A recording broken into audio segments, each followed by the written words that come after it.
పని ఉంది? అక్కడ అడ్వకేట్లకి పని ఉంది, పోలీసు వాళ్ళకి పని ఉంది, అందరికీ పని ఉంది. ఒక కేసు పట్టుకుంటే ఎంతమంది ప్రమేయం ఉంటుందంటే దాదాపు సాక్షులతో కలిపి 100 మంది పని ఉంటుంది. ఆ 100 మందికి కేసు కొట్టేసామమ్మా అంటే ఈ 100 మంది ఎందుకు ఉన్నట్టు? మీరు తప్పుడు సాక్ష్యాలు సమర్పించి మీరు కేసు ఎందుకు పెట్టారు? అందుకే నేను అంటున్నాను, తప్పుడు ఎవరైతే FIR station house officer case పెడతాడో ఇమ్మీడియట్లీ కేసులు కానీ ఆ సంవత్సరంలో ఆ కేసులో ఒక 50 కేసులు కానీ అయ్యాయి అనుకోండి, 50 కేసుల్లో ఎక్విటల్స్ ఒక 45 వచ్చాయి అనుకోండి, రిమూవ్ ఇస్ ది జాబ్. అంటే తప్పుడు కేసులు పెట్టినట్టు స్టేషన్ హౌస్ ఆఫీసర్ నిర్ధారణ చేయాలి. అప్పుడు భయం వస్తుంది. స్టేషన్ హౌస్ ఆఫీసర్కి ఇస్ రైట్, ఐఏఎస్కి ఐపీఎస్కి రైట్ ఉండదు. కనుక ఆ స్టేషన్ హౌస్ ఆఫీసర్ సిగ్నేచర్ చేసేటప్పుడు ఆలోచిస్తాడు, నా జీవితం నా లైఫ్ నేను సంపాదించుకుని కాకి బట్టలు పోతాయేమో అని భయపడతాడు కదా. ఇప్పుడు అలాగా కొన్ని మనం చట్టాల్లో మార్పులు తేవాలి, అమెండ్మెంట్ చేయాలి పార్లమెంట్లో. అలాంటివి జరుగుతూనే కానీ ఇలాంటివి జరగవు. ఎందుకంటే ఇవాళ స్టైల్గా వెళ్తున్నారు, మొత్తం టోటల్గా మీరు చూపించినట్టు ఇలా పెట్టుకుంటున్నారు, వచ్చేస్తున్నారు, మళ్ళీ ఇలా తీస్తున్నారు. ఇప్పుడు అమ్మగారు వచ్చి లేనంటారు, వాళ్ళు ఉన్నారంటారు. ఎవరిది నమ్ముతాం? వాళ్ళదే నమ్మాల్సి వస్తుంది.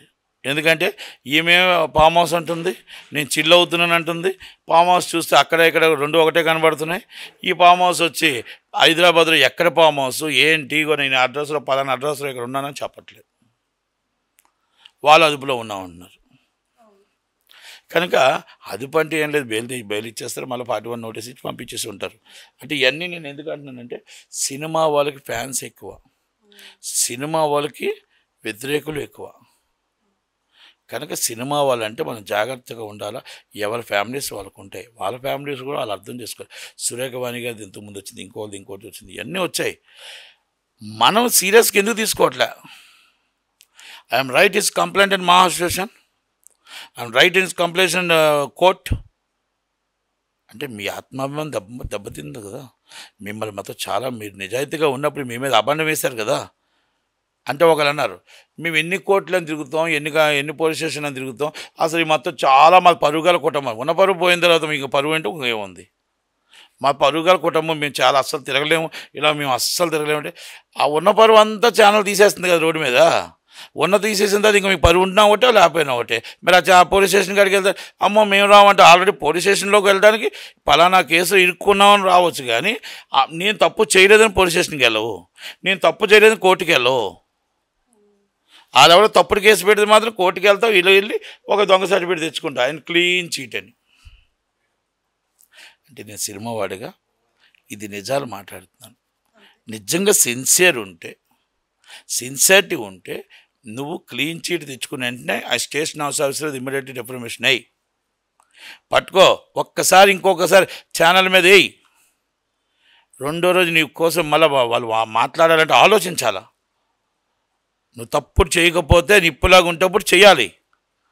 తప్పు చేస్తే తల దించుకొని వాళ్ళందరూ పని చేసుకుంటారు, నా పని నేను చేసుకుంటాను అది. ఇందాక మా చిట్టుబాబు అని బాగా చెప్పాడు, మా సినిమా వాళ్ళం చేస్తాం తప్పు, మాకు ఫ్యామిలీస్ ఉంటారు ఎస్ అని అన్నాడు. ఇందాక ఏదో ఒక ఛానల్లో చూశాను. మేము చేస్తామండి, మీరు అందరూ చూస్తూ ఊరుకోవాలి, మాకేం సంబంధం లేదు అన్నాడు. అలాగా మా చిట్టుబాబు అని చెప్పింది కరెక్ట్. మరి అంటే మరి దానికి అంతే కదా మనకు అర్థం. అంటే డైరెక్ట్గా మేము మీకు సమానం చెప్పము, మా ఇష్టం అన్నట్టు ఉంది అది. కనుక నేనేమన్నానంటే యామ గారు అవ్వచ్చు, అక్కడ ఉన్న వాళ్ళు ఎవరైనా అవ్వచ్చు. ఇప్పుడు వాసు గారు అన్న ఆయన ఎవరో రేవు పార్టీ పెట్టారు, అక్కడ గోపాలరెడ్డి గారి గెస్ట్ హౌస్. ఆ గోపాలరెడ్డి గారి గెస్ట్ హౌస్కి ఒక బర్త్డే పార్టీ అంటే అర్థం ఏంటో తెలుసా? ఈరోజు డ్రగ్స్ ఉంటేనే బర్త్డే పార్టీయా? ఒకప్పుడు మందు ఉంటే బర్త్డే పార్టీ ఉండేది. ఏం బర్త్డే పార్టీకి 10 మందికి సాయం చేయొచ్చుగా. ఆ మొత్తం టోటల్ 50 లక్షలు ఖర్చు పెట్టే ముందు లేని వాళ్ళకి అన్నం పెట్టచ్చుగా. ఏం లేని వాళ్ళకి మొత్తం టోటల్ ఎంతోమంది అక్కలు తమ్ముళ్ళు చెల్లెళ్ళు రోడ్డు మీద అనాథాశ్రమంలో ఉన్నారు, వాళ్ళందరికీ ఏదైనా దానం చేయొచ్చుగా మీ బర్త్డే పేరు మీద. ఎంజాయ్మెంట్ చేయండి, శుతిమించి ఎంజాయ్మెంట్ చేయొద్దు. రేపు సమాజానికి నష్టం వచ్చే ఎంజాయ్మెంట్ చేయొద్దు. రేపు డ్రగ్స్ అనే మహమ్మారిని తీసుకొచ్చి రోడ్డు మీదకి లాగవద్దు. ఇవన్నీ నేను డ్రగ్స్ అని ఎందుకు చెప్తున్నానంటే ఆల్రెడీ దొరికే డ్రగ్స్ అక్కడ. కనుక ఇలాంటి బర్త్డేలు ఇవన్నీ డబ్బు నీకు సంపాదించవచ్చు, నిన్ను మించిన డబ్బు సంపాదిస్తే నీకు నష్టం వస్తుంది. నువ్వు తినడానికి సంపాదించుకుంటే నీకు మంచి యోగక్షేమాలు వస్తాయి. కనుక నేనేం నీతి కబుర్లు చెప్పట్లే, వాళ్ళ సినిమా వాళ్ళకి కానీ ఇల్లు అందరూ బర్త్డేలకు కానీ అట్లా కనిపిస్తుంది. గెట్ టుగెదర్ ఎవరు వెళ్ళొచ్చు. ఆ గెట్ టుగెదర్లో మనం ఎలా ఉండాలి, ఏముండాలి, ఆ బాధ్యతగా ఎలా చేయాలి అని ఆలోచించుకోవాలి. ఏది మొత్తం టోటల్గా లేడీస్ ఉన్నాం, జెంట్స్ ఉన్నాం. లేడీస్లో మన అక్కగా చూసుకోవచ్చు, మన తల్లిగా చూసుకోవచ్చు, చెల్లిగా చూసుకోవచ్చు. అందరినీ ఒకే రకంగా చూడాల్సిన అవసరం లే కదా. ఇవన్నీ కూడా అర్థం చేసుకుంటే సమాజం బాగుంటుంది.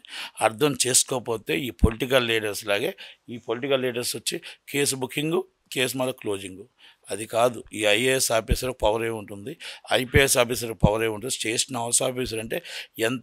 చీఫ్ మినిస్టర్ మీద కూడా మొన్న చూడండి, చంద్రబాబు నాయుడు గారి మీద, కేజ్రీవాల్ గారి మీద కేసు పెట్టారు, అమిత్ సోరెన్ గారి మీద పెట్టారు. అంటే వాళ్ళకి అంత పవర్ ఉంది. ఆ పవర్ని ఉపయోగించండి అంతే తప్ప మీకున్న జాబ్ 62 సంవత్సరాలు, 62 సంవత్సరాల వయసుకి మీకు రిటైర్మెంట్ అయితే నాకు డబ్బు వస్తే నా కొడుక్కి కూతురికి నేను ఈ పలానా ఈ కేసులు చేశానని చెప్పగలను. ఏం చెప్పుకుంటాం మనం? ఇలా పలానా అన్ని కేసులు వదిలేశాను, నేను ఇంత సంపాదించానని చెప్పుకుంటారా? అదే మీ పిల్లలకి ఇచ్చిన మీద అలా కాకి బట్టలేదు బిజినెస్ చేసుకోండి, కాకి బట్టలేదు బిజినెస్ చేసుకోండి. కనుక ఇది నేను ఒక కర్ణాటక పోలీసుల కోసం, నేను తెలంగాణ కోసం, ఆంధ్రప్రదేశ్ కోసం చెప్పట్లే. సినిమా ఇండస్ట్రీస్ అందరికీ అనువుగా దొరుకుతుంది. నాట్ ఓన్లీ సినిమా ఇండస్ట్రీ, ఇది సాఫ్ట్వేర్ కంపెనీ అవ్వచ్చు, ఇంకోటి అవ్వచ్చు. వ్యభిచారం అన్ని దగ్గర జరుగుతుంది. వ్యభిచారంలో 100 రకాలు ఉన్నాయి. పట్టకూటు కోసం చేసుకొని ఆకలితో అలమటించుకుంటున్న అమ్మాయి పట్టకూటు కోసం చేసుకుంటుంది, వ్యభిచారం అంటారు. ఇష్టపూర్వకంగా వాళ్ళిద్దరూ ఇష్టపూర్వకంగా అవుతే ఈ సుప్రీంకోర్టే ఇచ్చింది ఆర్డరు. వాళ్ళ ఇష్టానికి వాళ్ళు బలవంతం చేస్తే మానభంగం అంటారు, బలవంతం చేస్తే రేప్ అంటారు. అలాంటి వాళ్ళ మీద కేసు తీసుకోండి. అమాయకంగా రోడ్డు మీద నుంచి పట్టుకోటు కోసం కష్టపడిన వాళ్ళు తీసుకెళ్ళి లోన్ వేసి మేము చాలా గొప్పగా వీడియోలు చూపించడం అది మీకు గొప్పతనం కాదు. మీరు నిజంగా ఐప్రాఫేర్లో జరుగుతున్న అన్యాయమైన ఇప్పుడు కర్ణాటకలో చూపించారు, దాని మీద చూపించండి. ఇలాంటి ఘోరాలు నేరాలు ఎంతోమంది బలవంతంగా తీసుకొచ్చి జాబులు ఇస్తామని, ఇప్పిస్తామని, ఇప్పిస్తామని, నీకు మళ్ళీ జాబ్ హైపిస్తామని, ఇప్పిస్తామని తీసుకొస్తున్న ఆడపిల్లల్ని ఏడిపిస్తున్నారే, వాళ్ళ మీద తీసుకోండి సీరియస్గా. అంతే తప్ప అమాయకంగా వాళ్ళు రోడ్డు మీద వ్యభిచారం చేస్తున్నారంటే వాళ్ళకి ఏ పరిస్థితిలో చేస్తున్నారు? మనం పనిచ్చామా? ఈ సమాజం వాళ్ళని ఏ పరిస్థితి తీసుకొచ్చింది? ఎందుకు ఈ పరిస్థితి తీసుకొచ్చింది? వాళ్ళు పట్టుకోటు కోసం చేస్తున్నారా, లేకపోతే సంపాదించుకొని ఇంట్లో దాచుకుంటున్నారా, లేకపోతే ఎవరైనా మోసం చేస్తున్నారా అనేది కూడా మనం అన్నీ చూసుకోవాలి. అందుకే సుప్రీంకోర్టు చాలా చాలా క్లియర్ కట్గా గైడ్లైన్స్ ఇచ్చింది ఇలాంటివి చేస్తున్నారని. కనుక అందరూ ఆడపిల్లలు అందరూ అలాంటి వాళ్ళు, లేకపోతే అందరూ తప్పని అలాగనేసి నేనే దాన్ని సమర్థించుకు రావట్లే. కాకపోతే వాళ్ళకి ఏ గచ్చింతలో లేని పరిస్థితుల్లోనూ, ఎవరి దగ్గర మోసపోయే పరిస్థితుల్లోనూ ఏదో విధంగా ఎక్కడో జరిగి ఉండొచ్చు. అన్నీ మనం చూడాలి. మీరు నిజంగా ఐప్రాఫైల్ ఎందుకు తీసుకోవట్లే? ఇప్పుడు బెజల్ రావణ్ గారు ఉన్నారు, ప్రజలు రావణ్ని ఇప్పుడు కూడా పట్టుకోలేకపోయారు. ఆయన మొత్తం ఎంతోమంది కంప్లైంట్లు ఉన్నాయి. ఇంకా 7 సంవత్సరాల నుంచి కొంచెం అమ్మాయిలు కొంతమంది దొరకలేదంట.